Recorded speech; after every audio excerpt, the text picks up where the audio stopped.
అసలు మొట్టమొదట అనుగ్రహించింది ఒక బోయవాణ్ణి.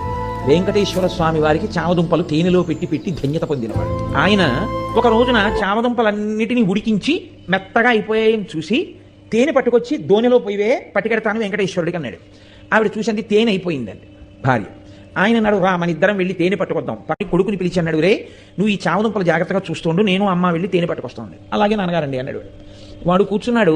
బోయవాడు భార్య పక్కన ఉన్న అరణ్యంలోకి వెళ్ళారు తేనె కోసం. చేసి తేనె పట్టుకుని వచ్చాడు ఆయన. ఆయన వెంకటేశ్వరుడితో కలిసి తింటాడు. అందుకని ఆ తేనె పట్టుకుని వచ్చే లోపల ఈ పిల్లవాడికి ఆకలిసింది. వీడికి ఏమిటి అలవాటు, నాన్నగారు రోజు అక్కడ పెట్టి తిని వస్తారు, అప్పుడే మనకి పెడతారు. కాబట్టి అక్కడికెక్కడికో వెళ్ళి పెట్టడం ఎందుకు, నాన్నగారు ఈ చెట్టేగా వెంకటేశ్వర స్వామి అంటుంటారు, కాబట్టి ఇక్కడ పెట్టేస్తే అయిపోదేంటి. ఈ పిల్లవాడు నమ్మాడు, ఉన్నాడు అక్కడ ఈశ్వరుడని. తినేశాడు చెట్టు రూపంలో ఈశ్వరుడు. తినేస్తే తండ్రి వచ్చాడు, వీడు మిగిలినవి తినేశాడు. స్వామికి పెడితే తినేచ్చుగా, తినేశాడు వాడు. తండ్రి వచ్చాడు, ఏవిరా చామదుంపలు అన్నాడు.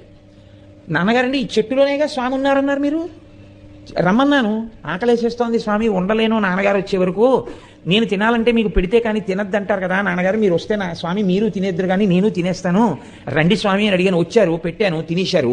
తండ్రికి ఎక్కడ లేని కోపం వచ్చింది. చెట్టుకు పెట్టావా, తిన్నాడా వెంకటేశ్వరుడు, ఆయన అమాయకత్వం ఆయింది.